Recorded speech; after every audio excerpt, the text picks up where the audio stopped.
Vale, familia, pues os enseño cómo se juega al juego, ¿vale? Es muy sencillo. De primeras metemos aquí, bueno, yo meto 50 porque quiero, básicamente. Luego meto aquí en el nivel medio y empezamos. Vale, 1, 2, 3, 4, uno más y retiro.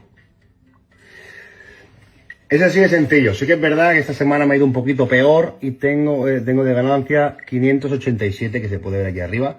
Ha sido una semana más flojilla, pero bueno, al final no está tampoco mal.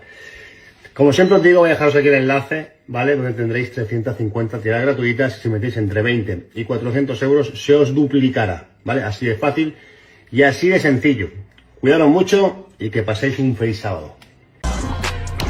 Hey, what's up? MKBHD here, and welcome to your first look and hands-on of everything Apple just unveiled today at their 2025 September event. This is iPhone 17, 17 Pro, and 17 Air. Definitely get subscribed to be among the first to see the full reviews when they come out. But this is my first impressions, and I actually found it pretty simple to synthesize my thoughts on everything they announced today. Like, there is some good tech, there's some interesting new designs, and some questionable decisions, but the funny thing is, you know, as I go to these events and as I think about all this stuff, what usually happens is I end up typically getting some texts from friends asking what I think of the announcements, and my mental task is to summarize everything I'm thinking about into one or two easily digestible sentences or just words to understand what's new and what happened. I don't want to tell them too much information. And so that's what I'm going to give you about each of the things Apple announced today. I'm going to give you my super compressed version of what I saw. So let's just start with the iPhone 17, right? The base new iPhones. My ultra simple summary for the iPhone 17 would be, hey, it got ProMotion and a better selfie camera, and the rest is mostly the same.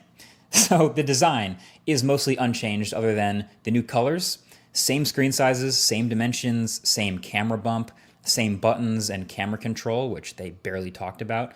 But there's a new A19 chip inside, which we expected. That should see some nice performance gains and efficiency bumps, roughly 20% faster CPU, which is nice. And battery life should be a few beats longer. And the display is brighter too, getting up to 3000 nits.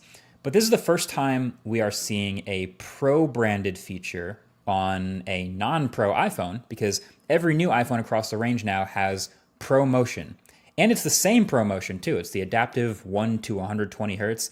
Doesn't seem to be handicapped at all. It's funny, we always used to have that, oh, regular people don't care about 120 hertz argument, but now here it is on the new base iPhones. So, hey, sounds great to me. This makes the base iPhones much more usable, and so does the new base storage of 256 gigs. So those are welcome upgrades. But the other new thing was the selfie camera.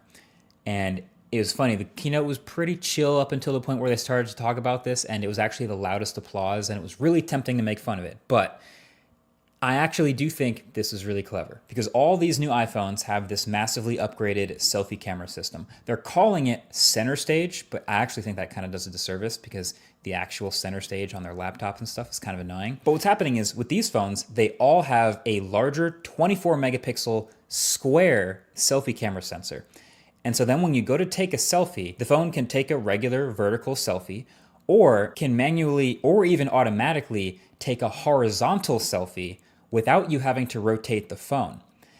And honestly, this might be genius. Like, the default for most people is obviously to take a vertical selfie now. It just fits on the phone. You're probably viewing it on the phone.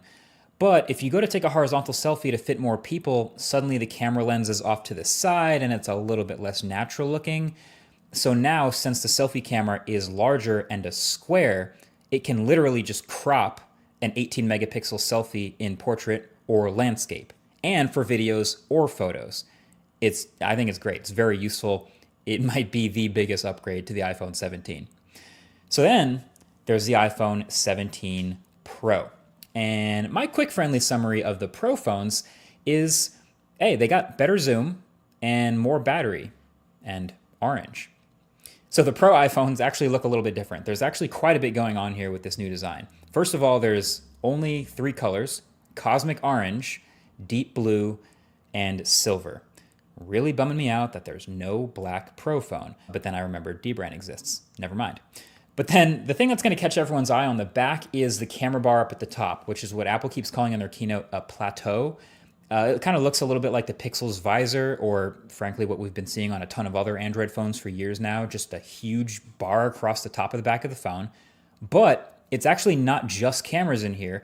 Apple's done some rearranging of the insides of the phone to actually shove more components, like the A19 Pro chip and the logic board and storage up here in that bar, so they could fill out more of the bottom of the phone with more battery.